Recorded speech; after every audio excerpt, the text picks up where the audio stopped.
I've been telling you for years, literally since 2020. I got the receipts to prove it. That Daredevil is joining the MCU, and more recently that his series will live again on Disney Plus. In fact, a lot of people have been saying that recently. It's become one of the worst kept secrets in the MCU. Yesterday, it became official, though. Well, sort of, as Marvel refuses to confirm, the loophole being that the show is still in development and not yet greenlit, and Marvel don't comment on stuff that's in development. But that didn't stop Variety from reporting that the writing team of Matt Corman and Chris Ord have been attached to write and executive produce the show, aka be the showrunners. Who? Exactly. They don't seem like great choices, to be honest, and we'll talk about them a little bit later in this video. But first, let's talk about some positive stuff. Like, look what I found! I couldn't believe it! This is very exciting. Could we next see Stephen, Mark, and Jake on the Daredevil series? Maybe they need a good lawyer? I could definitely see that. But then, that begs the question, how does the MCU keep the Daredevil show from being just too much like She-Hulk Attorney at Law? Do you need 2 law shows, right? A show which I told you, by the way, I've heard Matt Murdock will be appearing on. The Daredevil show could be a darker Marvel Knights type of show, and Moon Knight was on that original team. Oh, this gets great. This was Daredevil's team that he had formed to capture Punisher. That's how the Marvel Knights, it's become like a brand name within Marvel, like a corner of the Marvel Comics universe, but it started out as an actual team with Daredevil, again, to capture Punisher, with Daredevil leading up the team, which consisted of Black Widow, Dagger, Moon Knight, Shang Chi, and Luke Cage. Oh my God! Jessica Jones, I think, could end up on this team. As I've told you many times, that's Feige's other favorite Marvel Netflix show. And she could easily take Dagger's spot and be alongside Luke Cage, who, of course, she married and has a daughter with in the comics. So that would work out perfectly. I don't know if Shang-Chi would be on a Disney Plus show since he has his own movies, like his own movies that he stars in. Black Widow was on Hawkeye, on the Hawkeye show, though, and Florence Pugh is the new Black Widow. And then, of course, Captain America's flying into his own movie off of the series. So they might really be blurring the line. I think Simu Liu would just be so happy that they were, they've greenlit Shang-Chi too. They've announced it. So he should feel pretty secure. But Simu Liu is a pretty cool guy. I think he'd be just happy to be playing more in the Marvel sandbox. So maybe they could use him. But I think that Wong would be fun to add too. Everybody loves Wong.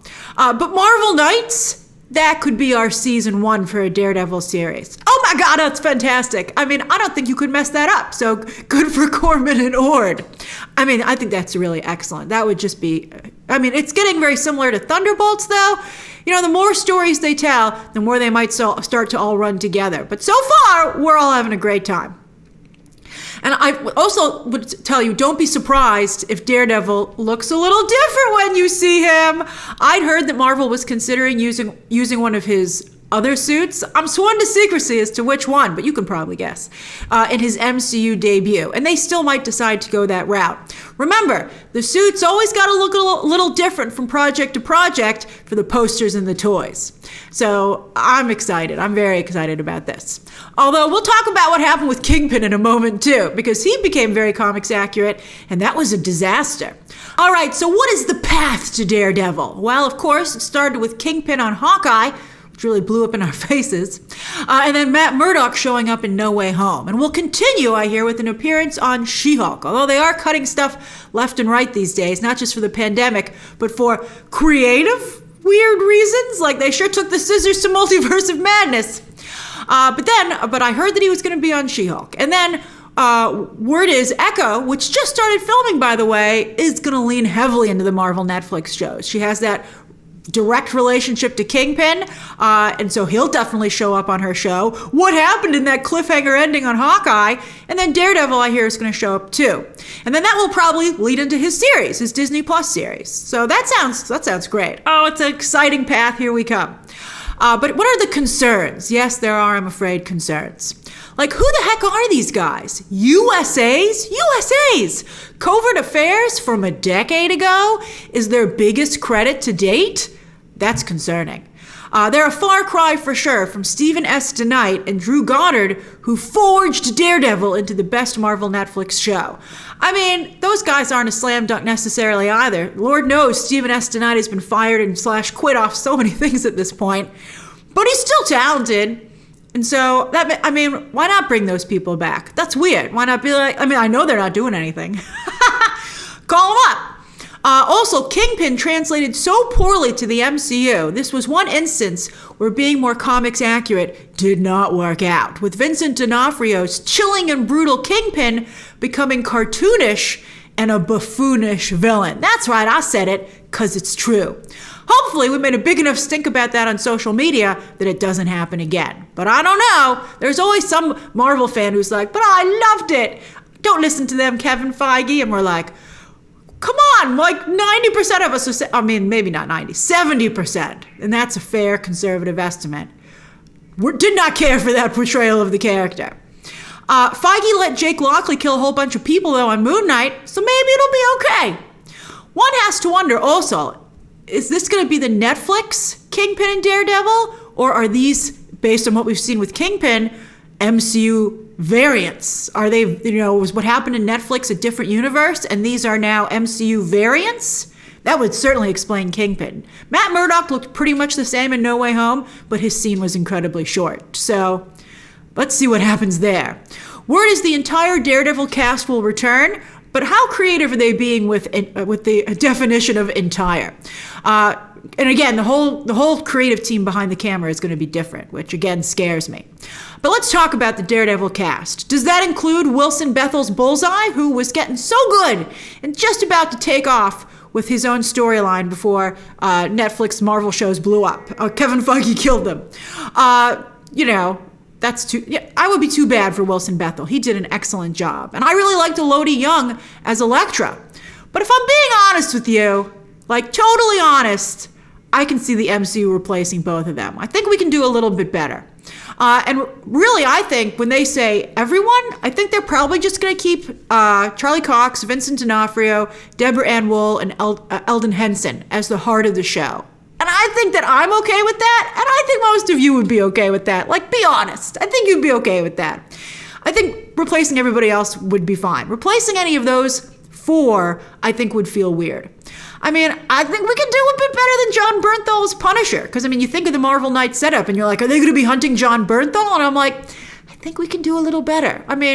I wouldn't be upset if John Bernthal returned, but if I were Kevin Feige, I'd ask my casting team to draw me up a list of potential replacements. And if I couldn't find someone better, then I'd call up John Bernthal and not let him know that I considered replacing him. And we can definitely do a better Leland Owsley as AKA Owl. That was not done very well at all.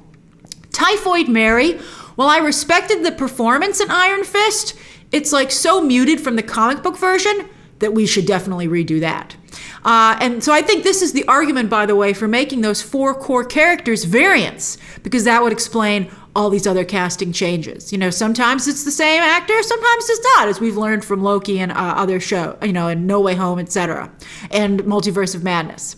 Multiverse of Madness, it was always the same actor in Multiverse of Madness. It's like only Spider-Man, and I guess they still haven't made it very clear. I guess it's whatever the casting and the producing team wants to do. Now, other Daredevil villains that Netflix didn't get to are Lady Bullseye. I could see them doing Lady Bullseye, and Mr. Fear. Sure, that's a ripoff on Scarecrow, but a perfect adversary for the Man Without Fear. Finally, if Jessica Jones gets to stay, let's get David Tennant's Kilgrave, aka the Purple Man, back, because that was brilliant. He did a brilliant job and clearly still has so much to offer. Who says no to more David Tennant? I was surprised they said no to more to him in the Marvel Netflix Jessica Jones second and third season. All right, so anyway, this all sounds very promising. What do you think? Who would you keep? Who would you recast? And do you want them to do Marvel Knights right off the bat? Or are there other storylines you'd like to see adapted? I think leaning more towards the superhero angle will help now, especially because they have got that sweet MCU Disney Plus budget. And again, you can't make it seem too much like the She-Hulk Attorney at Law show. 2 legal shows. That's crazy. All right, so what do you think? Share your thoughts down below. Subscribe today. And of course, as always, you can check out some more videos right now.